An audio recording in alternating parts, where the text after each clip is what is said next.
Welcome back to Unstable. This is the 31st episode, and the Colts are sitting at 2-2 and looking ahead to a trip to Jacksonville against the Jaguars. Please like and share and subscribe. We're up to 60. We have a goal right now of 75. Let's jam on the button, help us out. We're trying to grow. Anything football related, drop in the comments. If you checked out Third and Teal, I was just over there. If you came over here to talk shit, if you're a Jacksonville fan, go ahead, man. Do it. At least help out our algorithm.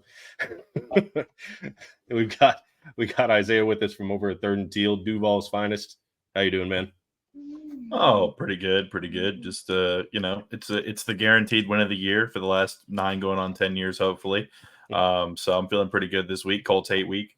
But I think this one's going to be interesting. I think there's a lot of inconsistencies from both teams, and we're going to talk about it a little bit. Yeah, for sure.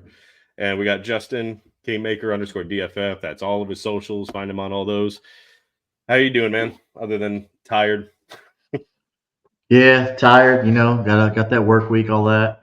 Kids, sports, whatever. But yeah, man, it's going to be a fun week. I think we got 2 surprisingly evenly matched teams, and I don't think we could have been able to say that pre-week 1, but here we are, week 5. For sure. Jacksonville 0-4. I think they're a little better than the record indicates. I mean, they had a tough stretch on the schedule, but they've been plagued with awful offensive line play, and coaching. Colts have a coaching. Colts have a pretty bad secondary. I mean, Jalen Jones has stepped up his game, but overall the secondary isn't great. No Kenny Moore most likely. So if there's a game for Trevor Lawrence and their offense to get right, it's probably this one. I mean, the Colts have been letting up a ton of passing yards the last couple of weeks against quarterbacks that probably aren't as good as Trevor Lawrence. So that has me nervous. But so I guess I'm just going to go around and ask Isaiah, what does Jacksonville have to do to get right and beat the Colts for the 10th year in a row in Jacksonville? Score more points than the Colts to start. Obvious. So I mean, pretty simple. I mean, it really is, and that's the worst part, is that nothing we have been doing is very simple, and I think that's hurt us a lot. We got to Trevor's got to slow down a little bit. You can't get too live on these plays. He does that. He's done that since he's been in the league. He gets a little too live with his arm, especially early in the game and into the second half. He tends to throw it a little high. He kind of puts a little too much zip on it, or he tries to fit a couple in there he probably shouldn't, or we just have him have 6 receivers on the field and they're all running curls and the same shit to the same spot. I think we have to be a little more exotic with our play calling. Not the same plays over and over again. And again, most plays where we run multiple receivers, 2 or 3 of them end up in the same spot. Like, it makes no sense. They're within 5 yards of each other. You can't beat any decent, good, self-respecting NFL team doing shit like that. Got to continue to keep the turnovers down. That has been something we have done this year. Unfortunately, both on offense and defense. So we need to cause our first turnover, real defensive turnover this game. But yeah, I mean, we just need to keep the pressure, man. Colts have a really good offensive line and a solid front 7. So it's going to be a trench battle for sure, I think, in this one. And we gotta score. That's that old cliche. You got to score points to win, and we have not been doing that. So hopefully we can do that this week. Gotcha. I guess I'll toss the same question to you, Justin.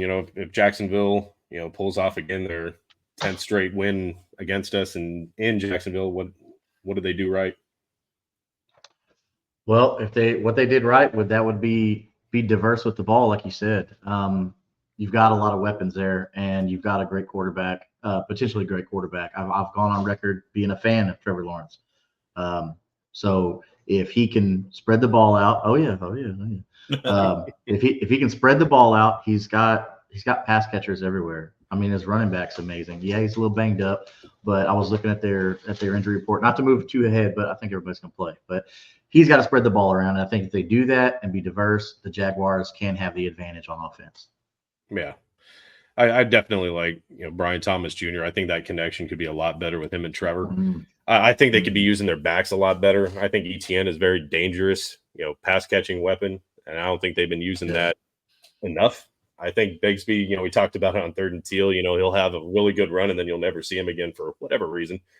And Yeah. when the He's guys a really good running back too. Like, we're coming out of college, he was one of those running backs. Him and Zach Charbonnet. I hated that draft where they went to a team that already had a top elite running back. I hate it when they do that. I hate it.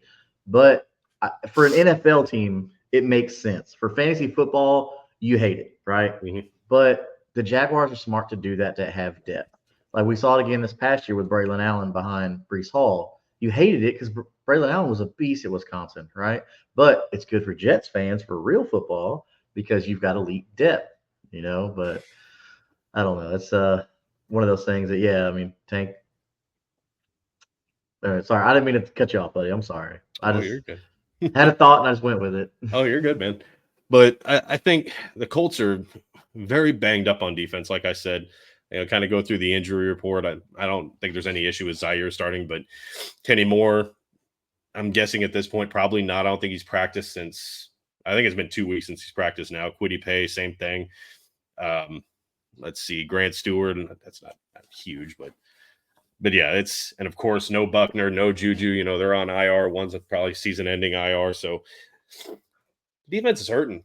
Their line is hurting. Their secondary's not great. So Gus Bradley is going to have to continue. I talked about it on third and teal. Gus Bradley is going to have to continue to bring 5 or 6. Like if you bring 4 and let Trevor sit back, I mean that's it. Like I really don't care if their offense is bland and their playbook is predictable. If he's got time, he's going to have time to improvise, and these receivers are going to have time to get open. So they're gonna have to get pressure. And that kind of, I guess, segues into, if the Colts win, what went right for them? How did they finally win in Jacksonville?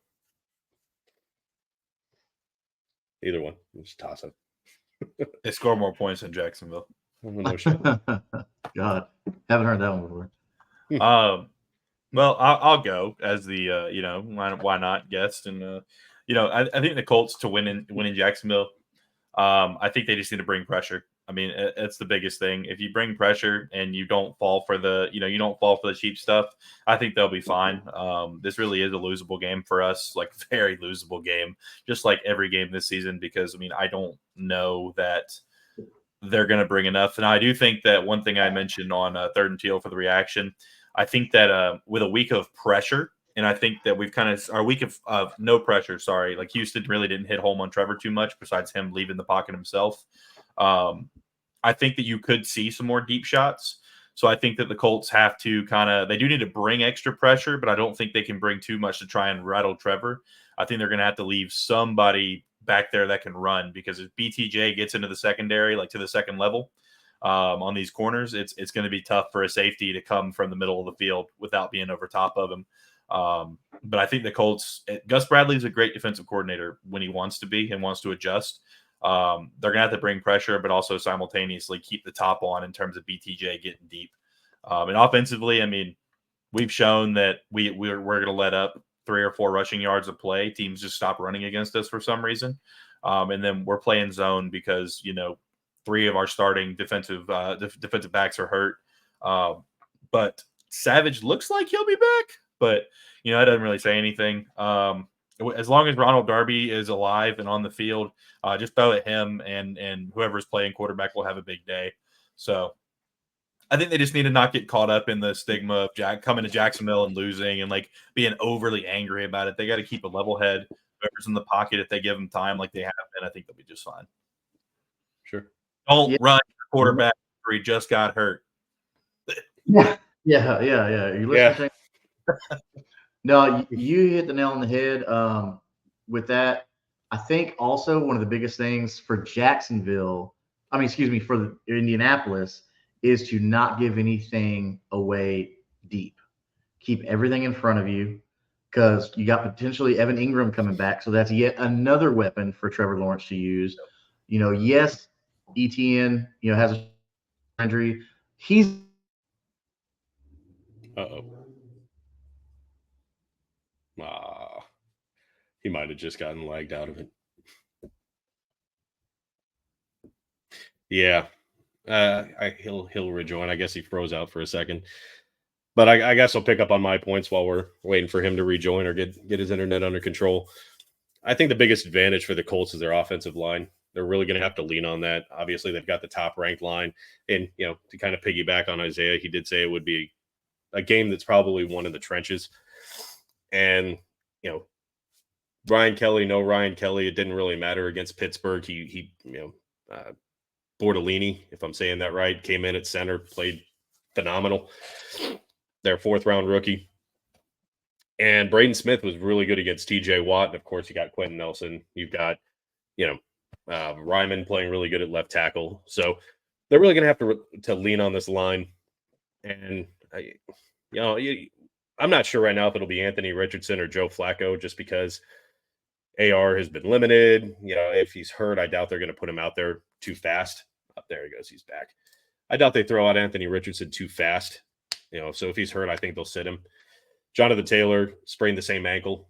So with Joe Flacco and probably Trey Sermon starting, they're really going to have to rely on this offensive line. They're really, I don't think Trey Sermon's a home run hitter, but they're going to have, he's going to have to get the tough yards. They're going to have to rely on him to pick up 4 or 5, hopefully a down, and then just allow Flacco to pick up, 3rd and shorts, downs over the top, just those easy reads. And Flacco still has the ability to stretch the field. He's still got a good arm on him. So, don't shy away from trying to hit Alec Pierce deep. I think he only had a catch against Pittsburgh. So, don't stray away from Alec Pierce. He had a great start to the season, and still test him over the top. I think Jacksonville still has some issues, in their secondary. You saw it against Buffalo. So you still stretch the field, but you got to lean on your offensive line. Then I'll kick it back to Justin before you lagged out, I guess. Yeah. No, I guess we had a little internet gap here. But yeah, what I was saying was you got to keep everything in front of you. Don't let anything go deep, because we just talked about Brian Thomas Jr. And I was telling Eric last week on this AFC South show is that you struck gold in Brian Thomas Jr., which I don't think anybody thought he was going to be bad. He wasn't a secret by any means, but he's definitely come out and been one of my favorite rookies this year. And with adding that kind of weapon, after losing a Calvin Ridley, who you thought was going to come in and be what Calvin Ridley was in Atlanta, he's definitely a breath of fresh air for Jaguars fans to see that. Yes, Christian Kirk is a good receiver, but he's not your deep threat. He's just not. Okay, so you're going to have to contain Gabe Davis, who is a deep threat. But Brian Thomas Jr. is everything. Keep him in front of you. Do not let them get behind you, because Trevor Lawrence does have the arm. We've seen it time and time again. Trevor Lawrence has the arm to get it there. Not too far in front to where you're just playing 15 yards off every play and you're letting up everything underneath. Yeah. But not getting burned is important. Yes. Yeah, for sure. So give him some cushion, but keep him in front. I would say coming into this, Jacksonville hasn't been giving Trevor Lawrence a whole lot of time. Their offensive line, hasn't been great. Colts defensive line is a little beat up, but they've shown that if they bring some extra people in, they can be disruptive. You've got Latu, who in the stat column hasn't shown up too much. He's been disruptive. He's caused a few penalties. He's been in the backfield, but they've been kind of double teaming, checking him, that kind of thing, and running it to where it kind of neutralizes anything that Latu can do. But I'm expecting a big game from him here. Like, if you picked him, what was it, 15th overall? Like, at some point, he's going to have that statement game. And against, I don't know if the Jaguars are like last in the NFL, but if they're not, they're close to it. So this is a game that if they're going to win, I think he's going to have to take over in the trenches. Yeah. This is definitely a great opportunity for him to step up big and really, really show why he was the right pick at 15. Yeah. I guess who makes you the most nervous on the Colts team, Isaiah? Joe Flacco. Oh boy. Savvy vet, we tend to have a problem with him. I think the last time we beat him, he was still the Ravens starting quarterback. It's been a little while. But like last year, he came in for the Browns. And one thing about Joe Flacco that doesn't worry me about Anthony Richardson is there are times where Anthony Richardson misses an open guy, not just because he doesn't throw an accurate pass, but sometimes he just doesn't see him. Or when he does, it's too late and he tries to fit in the ball too late. Joe Flacco does not have that problem. He killed us last year on 2 plays to David and Njoku for like 60 yards apiece or whatever it was, because as soon as there was a sliver of him being open or getting into a broken coverage, the ball was out and on its way there. I think it's probably a good idea to sit Anthony Richardson if of course he's got a chance of being re-injured for whatever it was. I mean, it is a hip injury, right? I mean, it's something you really don't want to play with. Oblique. Well, it's something you really don't want to play with, especially when you're starting quarterback who is a running quarterback, and you don't know if he'll be able to stop himself from being a running quarterback. And you've got the guy in the building. Joe Flacco came in last week. He won you guys the game. Not saying like he put everything on his shoulders, but he played good football, and he's still a good football player. He's got the experience. I think that's something we've struggled with a little bit is quarterbacks that can sit back there or step up in the pocket and make something happen when our guys aren't getting home. Like our Josh Allen and Trayvon Walker have been averaging like 3+ yards from the quarterback or whatever that metric is. Like that's not good. Mm-hmm. Like that's far away from the quarterback. That's the deep end of a pool away from the quarterback. Like, that's not good. So that really does honestly bother me the most. And I think that Alec Pierce is one too, where in the past he really hasn't done anything against us, and it's always been Pittman.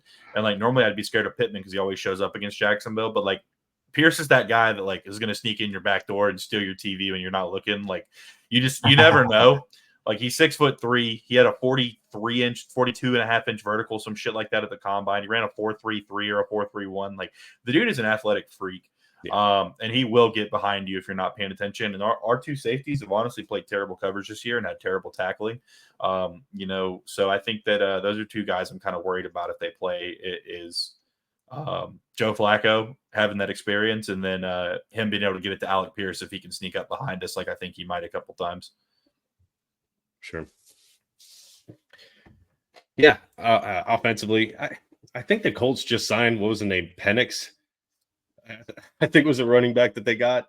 Let me see if I'm not mistaken. Because I know it's Trey Sermon, and I can't remember who their like backup. Is it still? Yeah, they got running back Trent Penix. Whoever that guy is. They signed. They also signed Toriano Clinton. Oh, did they? Or is that old? That might be old. I'm not sure. Yeah, they signed Penix to the practice squad, which doesn't sound good for Jonathan Taylor to start. Kind of sounds like they're loading up their 3rd string again. Let's see. Depth chart. Let's see. Well, I mean, with an ankle, those are tricky, especially for a running back, because you do a lot of your movement on your ankles. So I'm okay if they play it safe and lean more on the passing game with a guy like Joe Flacco. I'm okay with that. Sure. Because I trust Joe Flacco's arm at this point, like he's earned it. Oh, for sure. And he might also be best for these tight ends too. Like, Joe Flacco's kind of more the old school guy. Like he loves the tight ends. He likes those little dunk offs. I don't know how good Trey Sermon is, in the passing game. Goodson, I don't trust him much either, but I'm not sure. I think Evan Hull's still on the practice squad, so maybe he'll get dialed up if Jonathan Taylor can't go. But I'm kind of sad they don't use him as much. I mean, you drafted him. I was pretty happy about it. I thought he was decent. I mean, he's not he's not gonna burn up the field or nothing, but he's fast. I mean, why not? The way I see it, Evan Hull's fast too. Really? But I mean, it's again, I don't trust Trey Sermon to break off any kind of runs. Like Jonathan Taylor, he can at any point gash you for a touchdown. It doesn't matter from where, doesn't matter. At any point in the game, he can do it, which doesn't make sense not having him play in the 4th quarter of that game at all. But that's the past. That's not something I think that Trey Sermon can do. Not to say that he won't, because we saw it, Zach Moss, I didn't think he was a home run hitter, and he did it a few times. So maybe Sermon can surprise, but Yeah, they're going to have to grind out those hard yards. They're going to have to maintain possession. If it's anything like those first couple of games where they only had the ball for 20 minutes, they're going to lose. Like, I'm not saying that Joe Flacco can't hit the big plays, but asking him to win a game with 20 minutes, that shit ain't going to fly. No. So they're going to have to find a way to keep Trevor Lawrence. At least, I think the Colts' best shot is at least a 50-50 split. Like, if it's 30 minutes each, they got to have a good chance to win the game. But hey, don't worry. We haven't had great time of possession either. So, it would be a time of possession off. Like, hey, you have it. No, Neither of us want the ball. I want the special teams time of possession also tracked for this game specifically, separately. That way we can see how much time on special teams each team spends versus how much time on offense and defense. Are we talking about like punting and field goals or what? Yeah, everything. Yeah. Oh, geez. I don't think that's a bet in any prize picks or anything. It's not. Special teams time of possession. It should be in this one, honestly. Oh, shit. I don't know. This could be one of those weird games where there is a lot of scoring. I mean, like you said, it could be a get-right game for Trevor Lawrence, and we know that Joe Flacco can throw it. I mean, if you look back at the Steelers game, I mean, he came out, led the drive, finished it up with a touchdown, but the next, 4 or 5 drives, they were pretty stagnant. Like, they couldn't really run the ball very well. The defense adjusted, and they were making Flacco beat him, and, offense kind of stalled out. But at the end of the day, Joe Flacco did what he had to do. They got the win. 1 by 3, that's all I give a shit about. So a win's a win, baby. Man, they looked really good with Anthony Richardson on the field, and then it just kind of fluttered. Everyone's talking about Flacco had a good game. I'm not going to deny it, but that identity, it was a whole nother shift again. So, and that's something that we talked about on Third and Teal, that both of these teams have really lacked an identity of who they're going to be, what they're going to do. I thought it was clear with the Colts' top offensive line, Jonathan Taylor, you're going to be a run team. And it seemed like they were trying to put it all on Anthony Richardson, make him a pocket passer, and it wasn't working. Yeah. So, and now they have to run that kind of offense if it's going to be Joe Flacco. So, yeah. I don't think a lot of people are upset about that. I honestly don't. I mean, I think people are excited about Anthony Richardson, right? Because for good reason, young, future of the franchise. But I think they want to see more passing because we have some really good receivers. Mm-hmm. And I'd like to see Adonai Mitchell stop having so many drops. But hopefully Joe Flacco will rise the tides in the receiving room. And like you said, the tight ends, because we got to get the tight ends involved. This is embarrassing. Yeah. I mean, Ogletree had, I think it was like a 35 yarder with Flacco. Two of the biggest beneficiaries of Flacco being out there is probably Josh Downs. I mean, he had a really good game. And then getting those tight ends involved, because Flacco loves the tight ends. Hey, you've been Ogletree and Mallory, man. Maybe that's it. Stop talking about Mallory. He's been. I love Mallory, dude. I don't know why they're hating on my boy. He's a healthy scratch every week. Doesn't make sense. You're paying that fool. Let him dress up. Yeah, it's been. I think Mo Alley Cox is pretty much only been used in blocking now. It doesn't really seem like they're throwing his way at all. I mean, but then again, some of these games, Anthony Richardson's only completing 9 or 10 passes, so it's not like there's a lot of There's not a lot of work for him to be had. So, but seeing Ogletree catch that, get that touchdown, that was nice. Granson did have a really big play. Was that against Pittsburgh? Maybe against the Bears, but yeah, they just got to get more involved. Like one catch a game for the tight end group. That's not going to cut it. Yeah, they gotta fix that, man. Yeah, and I don't know how. I haven't had a chance to watch Jacksonville much, except for that Buffalo Bills debacle. How are they against the tight end room as a whole? They have, I think, pretty good linebackers, but I don't really know how they've done. It really hasn't been the tight ends that have been hurting us. It's really been the running backs out of the backfield. Tight ends have been relatively kept under wraps. I mean, I think that Kincaid had a decent day, but we really weren't covering anybody that game. And then Foye got hurt, which really hurts us. But I mean, I think that that question kind of is hard to answer just because we've only seen one game with Ventrell Miller and Chad Muma as the two guys, and we played the Texans. So I mean, Stover had a decent game, but like, Stover's not the guy you're expecting to get 100 plus receiving yards out of the tight end position. He had a couple decent grabs, but it wasn't like we were playing a lot of zone, so that kind of hurts us. But yeah, I mean, it's hard to say. Right on. Hopefully good.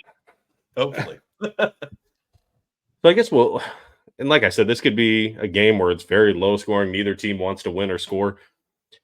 Or it could turn into, man, this might be a high scoring affair just because, the Jaguars figure it out. Joe Flacco can swing it and they're going to have to pass. And they have some good receiving weapons too. So I'm kind of curious to know, and we're probably going to discuss this here in a minute on the AFC South show, but what, I guess, score predictions. Where are you going with that? Fuck the Colts, Jags by 30. I knew you were going to say. I don't know. Like you said, this is a tough one to guess. I can see this being like a 9-6 game where it's only field goals, or I could see this being like a 32-28, like slugfest going up on the points. I'd say like 20, maybe like 24-21. I think it's gonna be a close one. I don't think anybody's gonna really pull away in this one, but I do think there will be some points scored. But at the same time, it could be it could be like a 38-12. Like there could be something stupid and crazy. But I think it's going to be a closer affair. I think it'll be like 24-21 Jacksonville. That's exactly where I had it too. I mean, so I guess for contrarian purposes, I will go. I'll bump it up. I'll go 27. I'll add another field goal to that. I'll go 27-21 Colts. 27-21. Just because Joe Flacco's going to sling it because he's got that fucking mentality. I don't know. I'm going to say something weird. I'm going to say Colts, and I'm going to say that they do put up points. I'm going to say they win it on like a last, like Joe Flacco touchdown. I'm going to say 28-27, and they just break Jacksonville's heart at the end of a game. That's what our whole season's been. So that would make so much heartbreaker at the end of the game. That would definitely play right into the script that we've had all year. It's time the Colts break. I don't want to say it's got to be a curse at this point. 9 could be going on 10 years in Jacksonville. Can't win for shit. I mean, this dates back to Andrew Luck couldn't win in Jacksonville. Wait, no, yeah, it was. I'm getting my 2014 was the first loss in Jacksonville, and they haven't won since. This will make 10 years. Gotcha. It's been a while. So I had Luck for what, 2 years? With he got drafted in 12. Yes. Yes, he beat us at least one of the two, if not both. But yeah, it's been a long time. It's a quarterback carousel since that's happened. So it'd be nice to get this. I think the one that I remember the most was, Carson Wentz going into Jacksonville, and that was that the paper bag or the clown game where that was the clown game. It was the clown game. We kept y'all out of the playoffs in that game. Yeah, that was the clown game. Yeah, that was probably the worst. You got Pat McAfee. Dude, he went off, man. Like Trevor Lawrence sucked all year except for that one game. You get Pat McAfee. The Colts, my Colts, go into Jacksonville with a bunch of clowns. And they get beat. That was a terrible time for Jacksonville, and that was like a great way to end the season. But like, man, I felt bad for Colts fans thinking like, finally Jacksonville's 2-14. Finally win a Yep. Then 3-14 to end the season. Yeah. I think I turned that game off like. I think it just started horrible and never got better. I think I turned it off at halftime. Like I'm fucking. I think that's the one. I think that's one of that was Trevor Lawrence's like 80% completion percentage game, or like he had like a crazy game that game. Yeah, like the best game of the season. And that's what worries me about the Colts is they've been notorious for someone that's kind of in a rut or quarterbacks that rookies that haven't done shit and they just let them do whatever, and that makes me very, very nervous about every game, and particularly this one, because that stretch, dude, like 71.9 completion percentage in that game where they beat you guys in 2022. Or I guess that was technically like the end of the 21-21 season. Then we have 83.3% completion, 90.9%, 75%. And 9 touchdowns through that period between the games. Sounds about right. Yeah, crazy run for Trevor Lawrence. Hoping it continues. So I could definitely see it come to an end. My whole thing to Gus Bradley, keep bringing 5 or 6. Like, your secondary sucks. Like, Jalen Jones has been probably outperforming what I really expected him to do, but outside of him, the only way to really help with secondary is with pressure. So they bring 5, bring 6. For the love of God, don't let Trevor. I don't care if you get beat. I just want him to know that you're there. That's all I give a shit about. Like, either he's going to beat you or he's going to beat you. At least get in his face about it. So that's if Gus Bradley is one of our 60 subscribers, he should be getting Lawrence's face, and he should be. Well, we know Steichen is, because he definitely did what we suggested week 3. Mm-hmm. Too bad he didn't subscribe week 1 or week 2. But, yeah, we're giving you the blueprint, baby. Just we know what we're talking about. I need Doug Peterson to subscribe.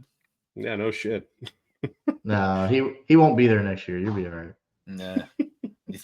We're gonna fuck around and win just enough games for him to be there next year. I already know it. Oh man, that's probably the worst scenario for you. We're gonna fuck around, make the playoffs somehow, and then get our asses kicked in the first round, like in the wild card, and then Doug Peterson's gonna get re-up for another year or 2.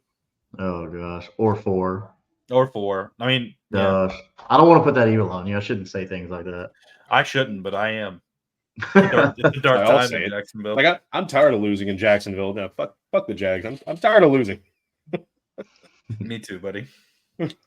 I'm tired of losing in Jacksonville as well. Okay, you know how many games I've been to in Jacksonville? You know how many we've won? Not many.